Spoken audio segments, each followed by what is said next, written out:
అమ్మ చేతి పప్పుచారు గుర్తుందా? ఈ పప్పుచారు చూస్తే మళ్ళీ అదే రుచి గుర్తొస్తుంది. పప్పుచారు తాలింపులోనే మ్యాజిక్ అంతా ఉంది. వీడియో పూర్తిగా చూడండి, అదిరిపోయే టేస్ట్ మీ ముందుకు తీసుకొచ్చాం. Welcome back to my channel living bro official. మే వంతెంతి నేస్తం. ఇంకా వీడియో స్టార్ట్ చేద్దాం. ఇవి 1/2 కిలో కందిపప్పు అండి. వీటితోటే మనం పక్కా కొలతలతో ఈ రెసిపీని చూపించాం. ఈ కందిపప్పుని శుభ్రంగా మనం మంచినీళ్ళలో కడుక్కుందాం. ఈలోపు మనం కొద్దిగా చింతపండుని నీళ్ళల్లో వేసి నానబెట్టుకుందాం. ఈలోపు మనం 5 చిన్నుల్లిపాయ రెబ్బలు అలాగే కొద్దిగా అల్లాన్ని కూడా దంచుకొని పక్కన పెట్టుకుందాం. అల్లం చిన్నుల్లిపాయ పేస్ట్ రెడీ అయిపోయిందండి. ఇప్పుడు మనం కూరను కలిపి పెట్టుకుందాం. కడిగి పెట్టుకున్న కందిపప్పులో 2 టమాటాలు అలాగే పచ్చిమిరపకాయలు, అల్లం వెల్లుల్లి పేస్టు, కొద్దిగా పసుపు, కొద్దిగా కారం, అలాగే 1 గరిటె ఆయిల్. ఈ మిశ్రమాన్ని మొత్తం ఒక్కసారి మనం కలుపుకుందాం. ఇప్పుడు ఇందులో 1/2 లీటర్ వరకు నీటిని పోసుకుందాం.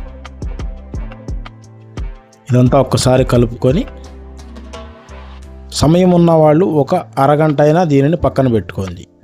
అరగంట అయిపోయిందండి. ఇప్పుడు కుక్కర్ మూత పెట్టుకొని మనం స్టవ్ వెలిగించి కుక్కర్ని పెట్టుకుందాం. ఇవి మనకు 10 విజిల్స్ వచ్చే వరకు మనం ఈ పప్పుని ఉడకబెట్టుకోవాలి. 10 విజిల్స్ కంప్లీట్ అయిపోయినాయండి. పప్పు చక్కగా ఉడికింది. మనకి ఇలా ఉంటే సరిపోతుంది.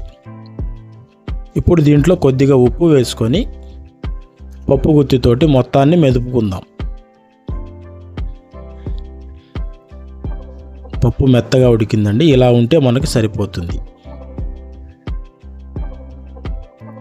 దీంట్లో ఇందాక మనం నానబెట్టుకున్న చింతపండుని కూడా చక్కగా కలుపుకొని ఆ మిశ్రమాన్ని పప్పులో పోసేసుకుందాం. ఇక్కడే పులుపుని అడ్జస్ట్ చేసుకోండి. మీకు పులుపు సరిపోకపోతే ఆ కలుపుకున్న చింతపండులోనే మళ్ళీ కొద్దిగా నీళ్లు పోసుకొని కూడా మనం ఇందులో యాడ్ చేసుకోవచ్చు. చింతపండు పులుసు అంతటిని పోసేసుకున్నాం. దీంట్లో 1 లీటర్ నీళ్లను పోసుకుందాం. మీకు కావాల్సిన పలచదనంలో పప్పు చేసుకోండి. ఈలోపు మనం 4 చిన్నులపాయ రెబ్బల్ని కచ్చాపచ్చాగా నూరుకుందాం. ఇప్పుడు ఒక గిన్నె పెట్టుకొని ఇందులో 2 టేబుల్ స్పూన్ల ఆయిల్ని పోసుకుందాం. అలాగే కొద్దిగా ఆవాలు, జీలకర్ర కూడా వేసుకుందాం. ఆవాలు చిటపటలాడేంత వరకు మనం ఉంచుకోవాలి. ఇప్పుడు ఇందులో 1 ఉల్లిపాయను ముక్కలుగా కట్ చేసి వేసుకుందాం. అలాగే అల్లం వెల్లుల్లి పేస్ట్ను కూడా వేసుకుందాం. అలాగే ఎండుమిరపకాయలు, కరివేపాకు 2 రెబ్బలను కూడా వేసుకుందాం. ఉల్లిపాయలు కొద్దిగా వేగేంత వరకు మనం వేపుకోవాలి. ఇప్పుడు ఇందులో ఫైనల్గా ఇంగువాని కూడా వేసుకుందాం. ఇంగువ పచ్చివాసన పోయేంత వరకు వేపుకుందాం. ఇందాక మనం కలిపి పెట్టుకున్న పప్పుచారును కూడా ఇందులో పోసేసుకుందాం. ఇంతేనండి. ఇక మన పప్పుచారు తెరలేంత వరకు ఉంచి స్టవ్ ఆఫ్ చేసుకోవటమే. చాలా సింపుల్గా మనం ఈ పప్పుచారుని చేసుకోవచ్చండి. మనం మొత్తం తాలింపులోనే దీని టేస్ట్ అంతా దాగి ఉంది. మీరు కూడా తప్పకుండా ఈ పప్పుచారుని ఒక్కసారి ట్రై చేయండి. ఎలా వచ్చిందో మాకు కామెంట్ రూపంలో తెలియచేయండి.